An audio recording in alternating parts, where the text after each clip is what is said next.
Hi, and welcome to Spotlight on eWomenNetwork. I'm Phyllis Smith. So alcoholism is a nasty disease.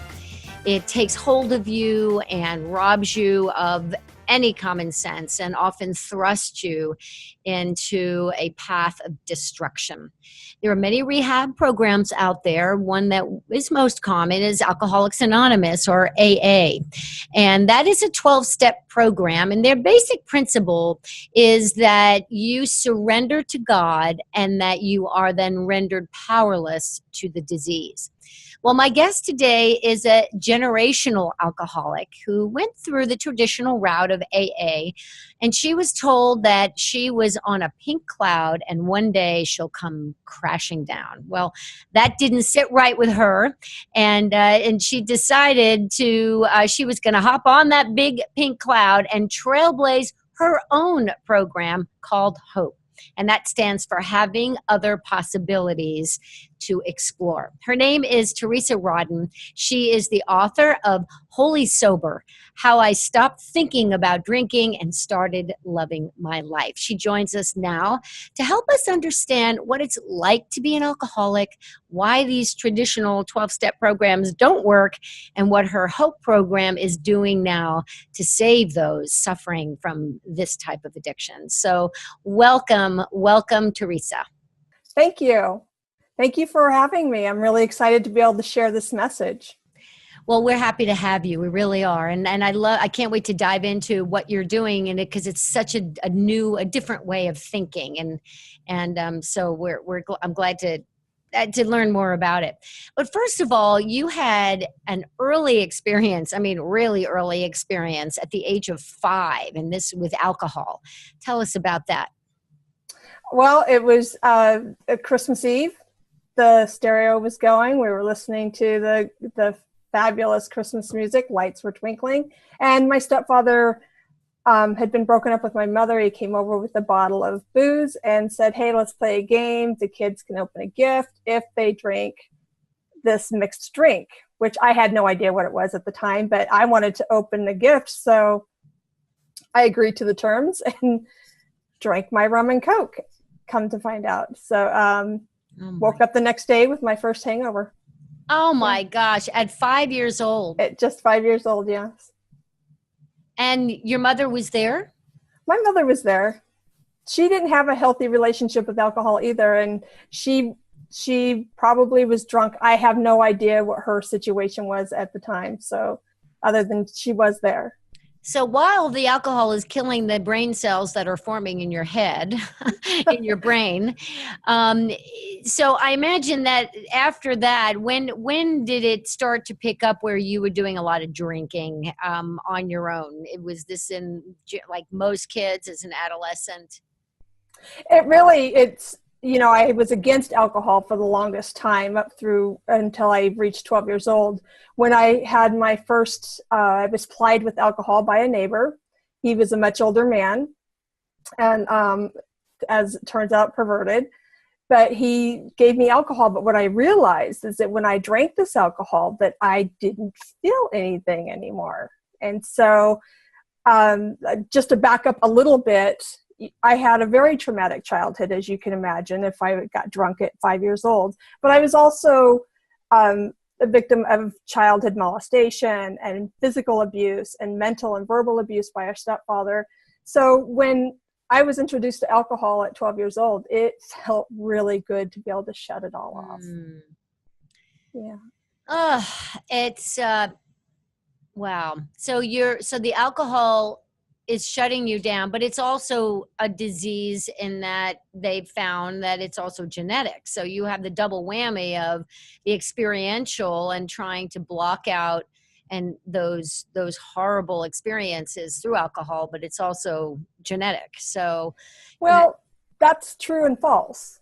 There can be a genetic predisposition that you will misuse alcohol, but it's not concrete, and there is no actual gene that says you are going to be an alcoholic. And I want to back up even a little bit more, because I don't identify as an alcoholic.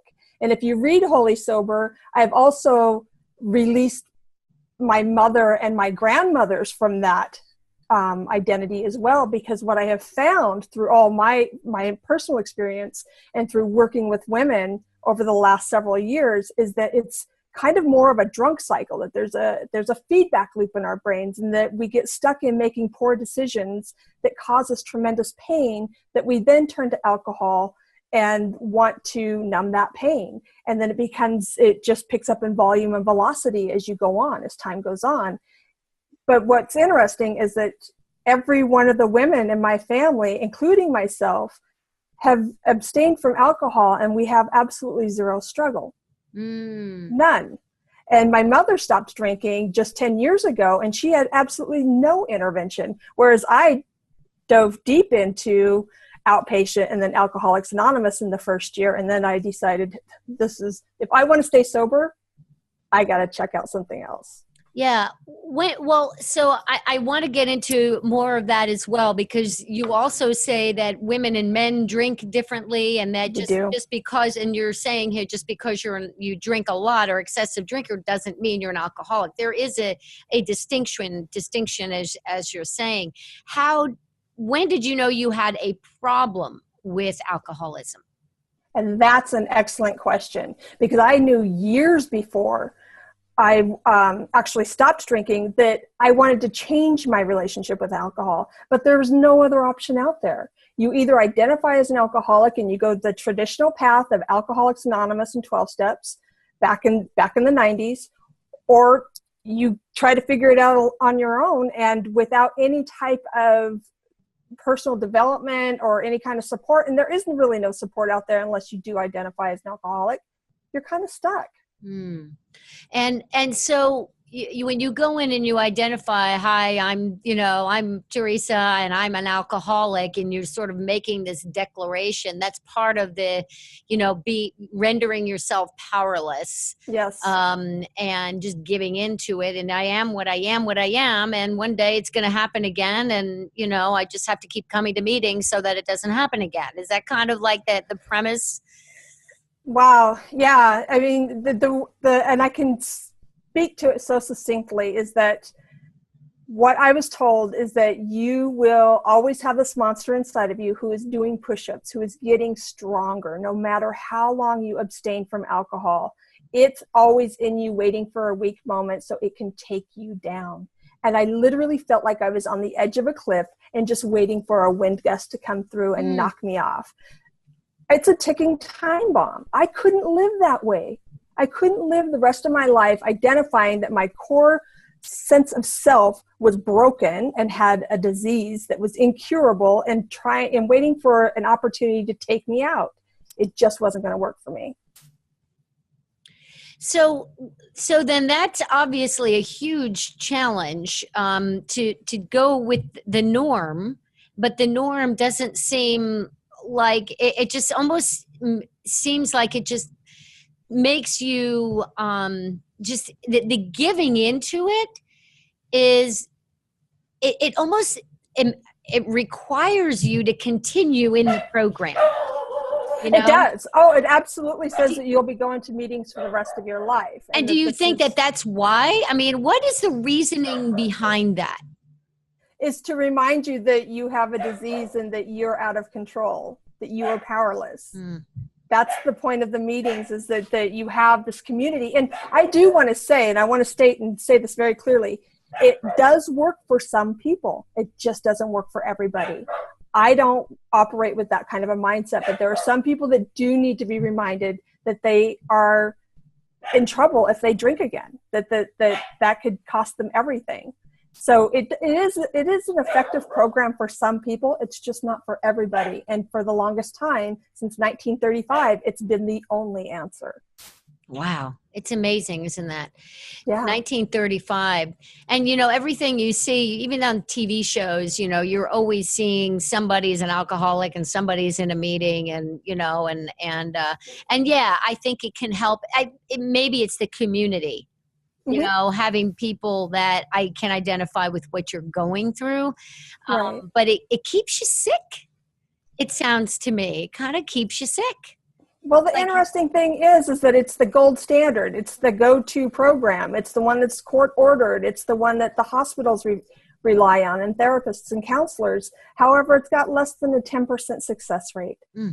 But it's been the only option out there for so many years. So what was your aha when you decided, I'm not doing this anymore? I don't want to be an alcoholic. I want to be sober.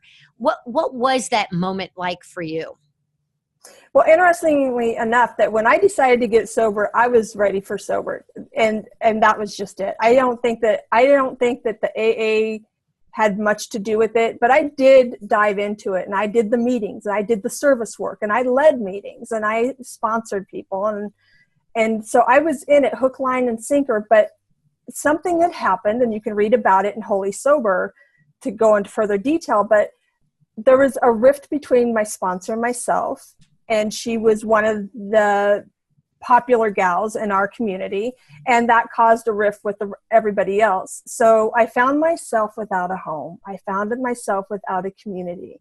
And my husband and I moved down the road a bit, and we tried finding another AA meeting, and nothing fit. I was driving down the street, and I thought, what if I just stopped thinking about drinking or not drinking? What if I just focused my energy on going after life instead of that I'm sick and have this disease? And what if I just don't make it a focus of my time and energy anymore? And that was that. And that was over 14 years ago. And I've been sober for 15. What it's like, figure out what's right with you and not what's wrong with you. It's like having cancer and you just say, I am the cancer. And when right. And I am the cancer, and therefore that's who I am. And then why fight it? Why fight the sickness? Because that's who I am, and that's what I identify with. I imagine it's also, similar for people who have, a really have eating disorder. They become the eating disorder, or victims in general. It's almost like you decided not to be a victim anymore. And what you're describing about AA meetings is that you are a victim, and you stay a victim. And when you are a victim, then you are powerless. And then you give it over, in that case, to a higher power. But if you're a victim of molestation, any kind of sexual assault, if you become the victim and you identify with that, then you don't want to get over it. You don't want to get past it because you don't know who else you are.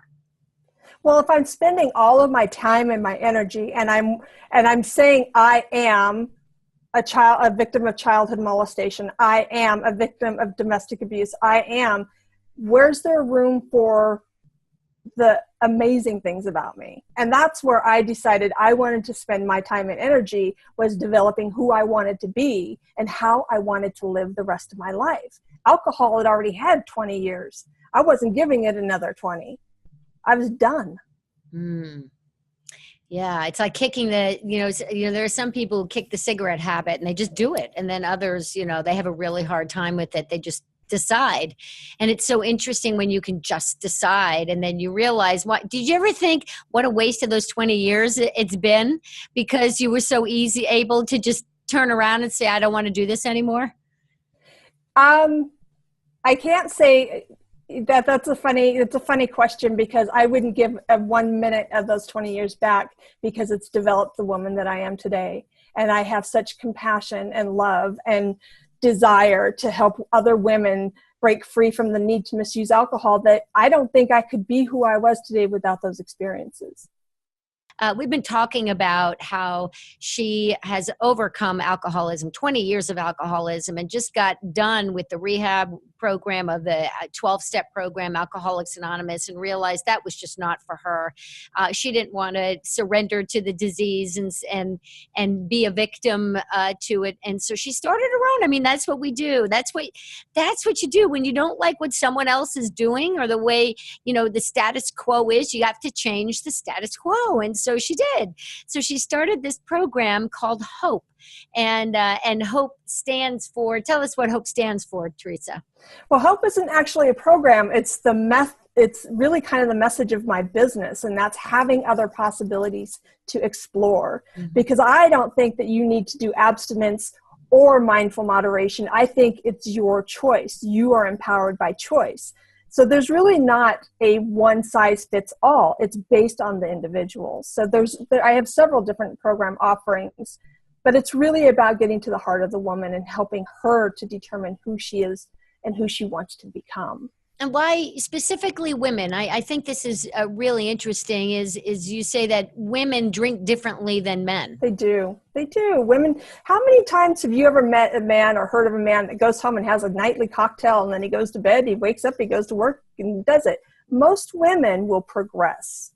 We will progress along the continuum. And that's another thing, is that continuum is not even considered in our culture. There is a lot of space between social drinking and alcoholic drinking, a huge opportunity to intercept the problem before it progresses down to the alcoholic realm. So women typically progress, and the problem is that there's not been a lot of studies done on women and alcohol. It's always been around men. So at what point do we say we've got a problem, that we are an alcoholic? How do we make that distinction? I love that you asked that. I just did a video on this, a quick 1-minute video. But you have a problem when you have decided that it's getting in the way of you living your life. You don't have to be drinking out of a bottle. You don't have to have a DUI. You don't have to be missing work. You don't have to be doing something that's against the law. You have a problem with alcohol when it's starting to interrupt the growth of who you are. So when someone, you say that 98% of the people who drink excessively are not actually alcoholics. So when we say that, so the distinction, I drink excessively and I'm an alcoholic, what do we still have to step back and say, it's too much? Like, when do we know it's excessive? Is this the same concept of being an alcoholic? And what you're saying is if it interferes with your life. Well, if you go online and you say, do I have a drinking problem? You're going to have no less than 5 treatment centers are going to pop up with ads, and they're going to say, take my test and we'll tell you if you need treatment. And I'll tell you, you can probably be the most normal drinker, normal by normal standards, that by society standards, you're going to need treatment. Please give us your insurance information and we'll move forward. If you don't, then just go to your local AA meeting. Now, if you go to the governing agencies online, you'll see that if you drink anything more than 5 ounces of wine each night of the week, then if you drink more than that, then you're in the risk of developing alcohol abuse disorder. If you drink less than that, don't worry about it. You're perfectly fine. I say it really has very little to do with how much you're drinking as it has how is it affecting your life. Because there's a lot of people who drink and they drink excessively that are not alcoholics. However, they make poor choices when they're drinking too much, and that causes pain, and now they're stuck in the drunk cycle. Now they start drinking more because they have more pain, and when they drink more, they make more poor choices, and then it causes more pain. And do you see how that picks up in volume and velocity? Yeah. So when you start recognizing that I'm sluggish, I'm not getting as much done, I haven't done anything to promote growth within myself over the last couple of years, I find myself drinking a little bit.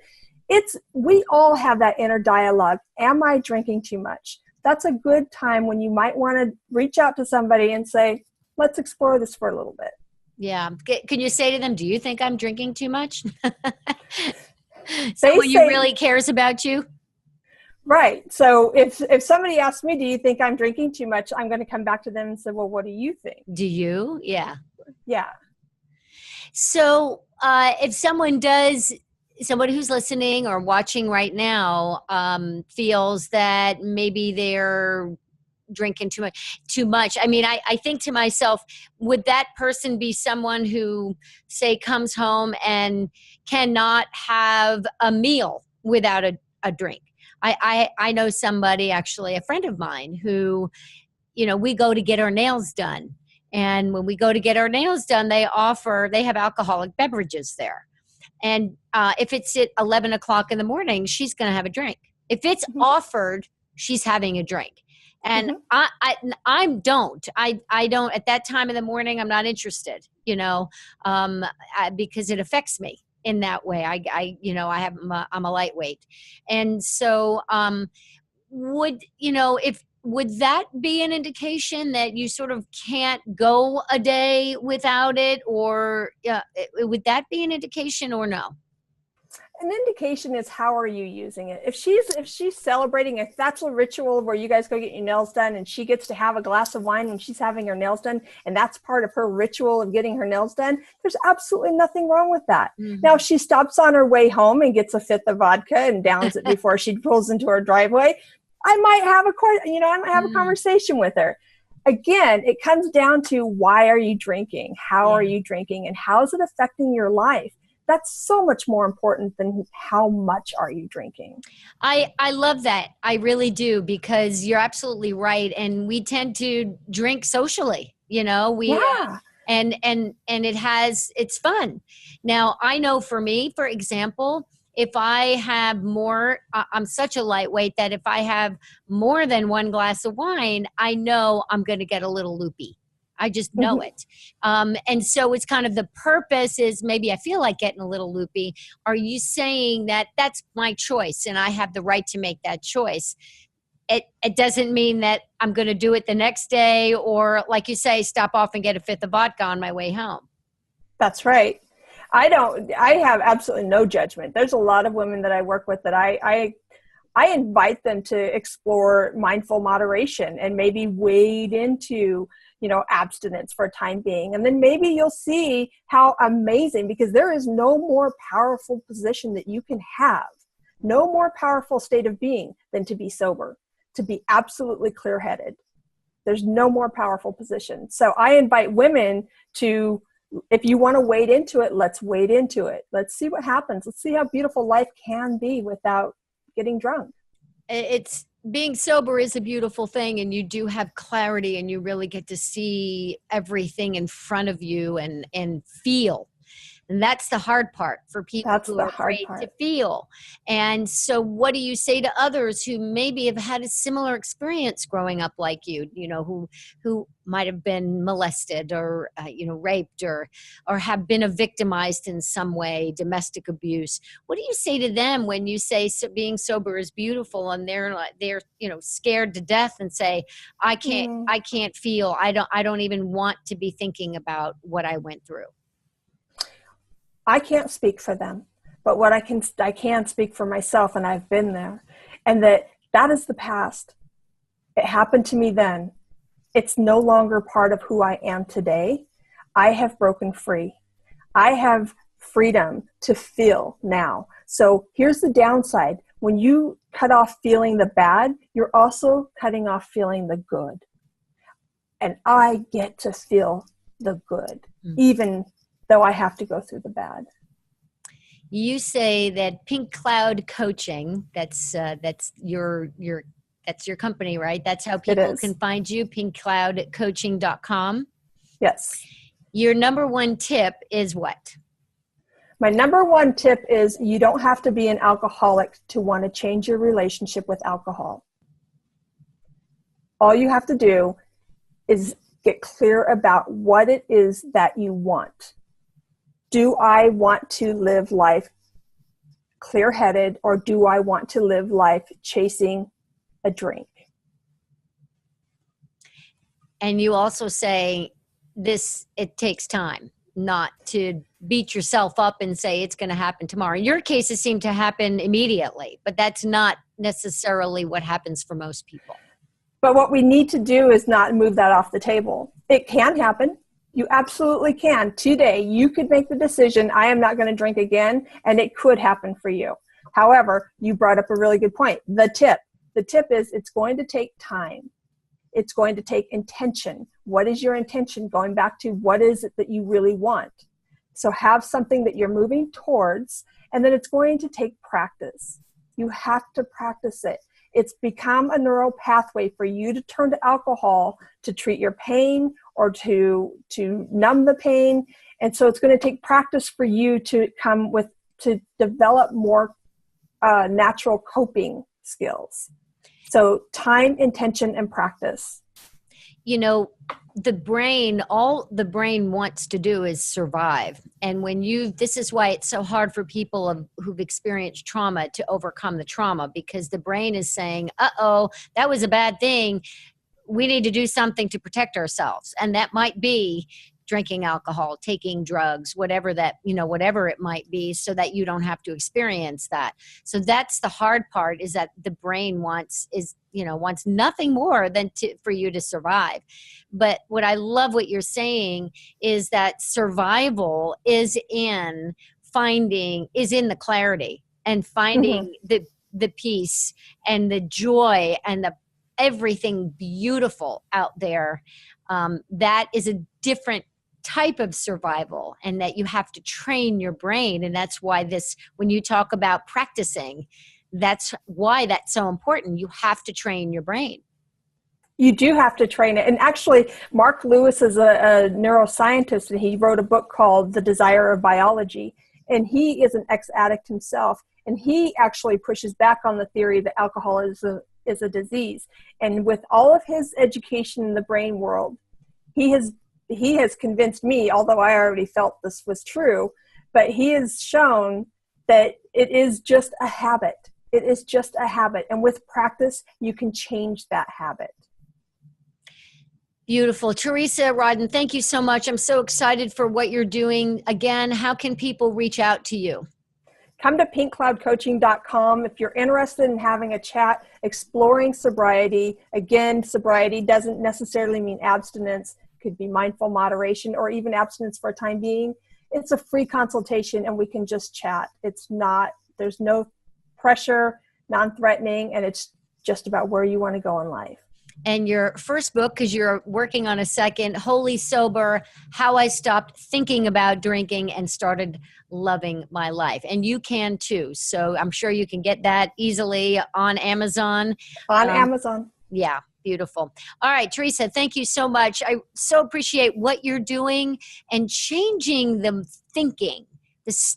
To be a pioneer, to step out of the box. When something isn't working for you and you step out of the box and say, I'm going to change.